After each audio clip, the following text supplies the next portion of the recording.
Nesse vídeo vou te contar uma bela história que fala de sonho, ambição e escolha.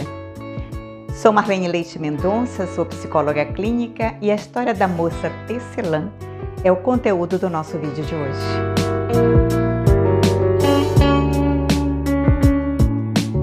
Essa história é de autoria de Marina Colasanti e a história nos diz o seguinte: acordava ainda no escuro como se ouvisse o sol chegando atrás das beiradas da noite.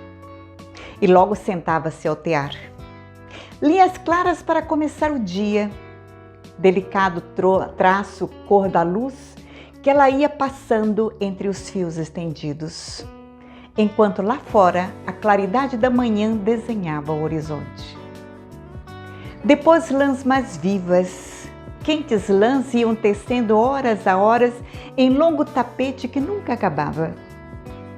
Se era forte demais o sol e no jardim as pétalas pendiam, a moça colocava na lançadeira grossos fios cinzentos do algodão mais felpudo. Em breve, na penumbra trazida pela nuvem, escolhia um fio de prata que em pontos longos redobrava sobre o tecido. Leve a chuva vinha cumprimentá-la na janela. Mas se durante muitos dias o vento e o frio brigavam com as folhas e espantavam os pássaros, bastava a moça tecer com seus belos fios dourados para que o sol voltasse a acalmar a natureza. Assim, jogando a lançadeira de um lado para a outra e batendo os grandes pentes do tear para frente e para trás, a moça passava os seus dias. Nada lhe faltava. Na hora da fome, tecia um lindo peixe, com cuidado de escamas, e eis que o peixe estava na mesa, pronto para ser comido. Se a sede vinha, suave era a lã cor de leite que entremeava o tapete. E à noite, depois de lançar o seu fio de escuridão, dormia tranquila. Tecer era tudo o que fazia, tecer era tudo o que queria fazer. Mas tecendo, ela própria trouxe o tempo em que se sentiu sozinha e pela primeira vez pensou em como seria bom ter um marido ao lado. Não esperou o dia seguinte. Com o capricho de quem tenta uma coisa nunca conhecida, começou a entremear no tapete as lãs e as cores que lhe dariam a companhia. Aos poucos o seu desejo foi aparecendo. Chapéu emplumado, rosto barbado, corpo aprumado, sapato engraxado.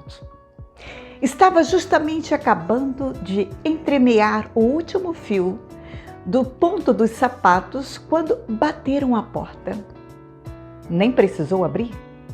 O moço meteu a mão na maçaneta, tirou o chapéu de pluma e foi entrando na sua vida. Aquela noite, deitada no ombro dele, a moça pensou nos lindos filhos que teceria para aumentar mais ainda a sua felicidade. E feliz foi durante algum tempo. Mas se o homem tinha pensado em filhos, logo os esqueceu, porque tinha descoberto o poder do tear e nada mais pensou a não ser nas coisas todas que o tear poderia lhe dar. Uma casa melhor é necessária, disse para a mulher. E parecia justo, agora eram dois. Exigiu que escolhesse as mais belas lãs, cor de tijolos, fios verdes para os batentes e pressa para a casa acontecer. Mas pronta a casa já não lhe pareceu suficiente. Para que ter uma casa se podemos ter um palácio? Perguntou. E sem querer resposta, imediatamente ordenou que fosse de pedras, com arremates de prata. Dias e dias, semanas, meses, trabalhou a moça tecendo tetos, portas e pátios, e escadas e salas e poços. A neve caía lá fora e ela não tinha tempo para chamar o sol. A noite chegava e ela não tinha tempo para arrematar o dia. Tecia e entristecia enquanto sem parar batia os pentes, acompanhando o ritmo da lançadeira. Afinal, o palácio ficou pronto. E entre tantos cômodos, o marido escolheu para ela e seu tear o mais alto quarto da mais alta torre que existia no palácio. É para que ninguém saiba do tapete, disse ele. E antes de trancar a porta, a chave advertiu: faltam as estrebarias. E não esqueça os cavalos. Sem descanso, tecia a mulher os caprichos do marido, enchendo o palácio de luxos, de cofres, de moedas, as salas de criados. Tecer era tudo o que fazia, tecer era tudo o que queria fazer.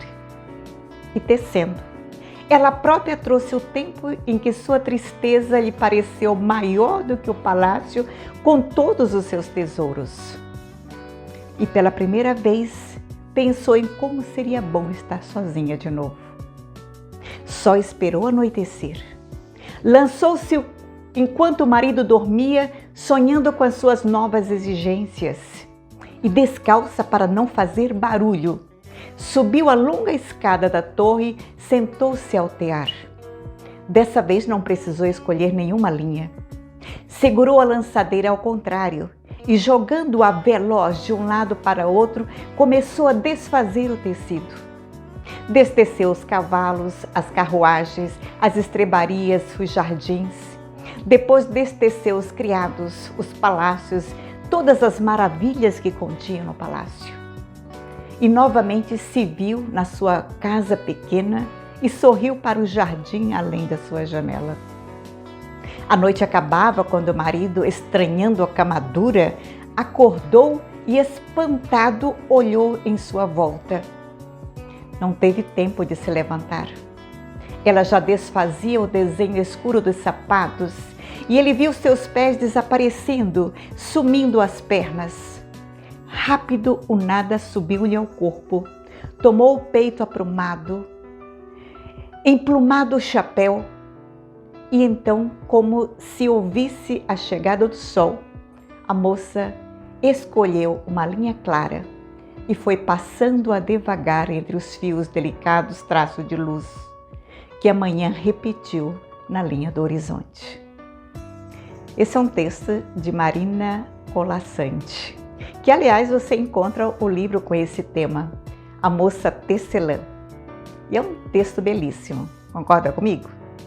Se você gostou, já deixa o seu like e não esqueça de compartilhar com seus contatos. Mas vamos lá.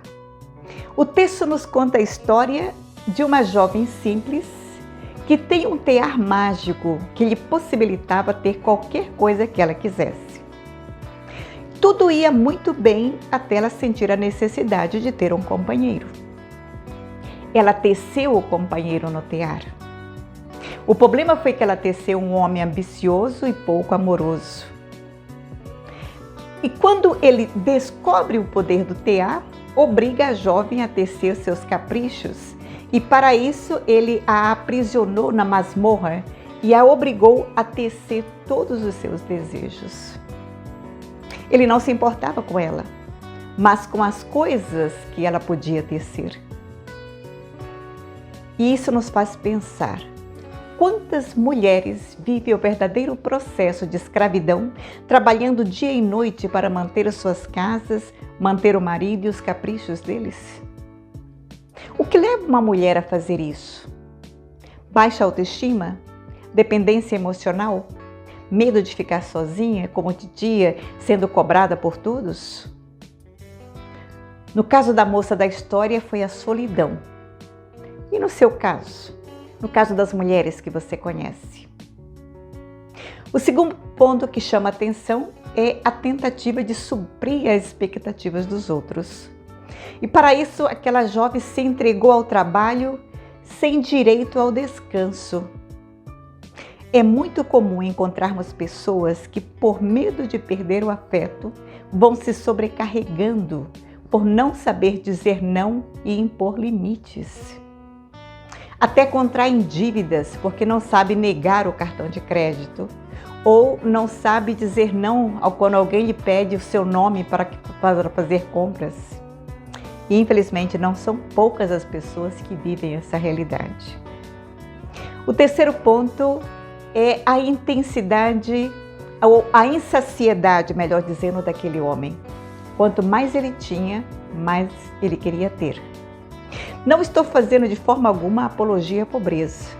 Eu acredito sinceramente que todo ser humano deveria ter o suficiente para ter uma vida digna, ter os direitos básicos garantidos. O que acontece com o homem da nossa história é que ele colocou o ter como prioridade número 1 da sua vida. Esqueceu da esposa, esqueceu o sonho de constituir família e até mesmo dele. E isso o escravizou. E também isso nos faz pensar em tantas situações que nós assistimos diariamente no nosso país. A ambição desmedida que mata, tira a vida de tantas pessoas inocentes. Eu espero sinceramente ter te ajudado com o conteúdo desse vídeo. Compartilhe com seus contatos e, se você desejar, posso continuar também te ajudando na psicoterapia, caso você sinta necessidade. Os meus contatos estão aqui na descrição desse vídeo. Não esqueça de compartilhar esse vídeo com seus contatos, se inscreva no canal se você ainda não fez.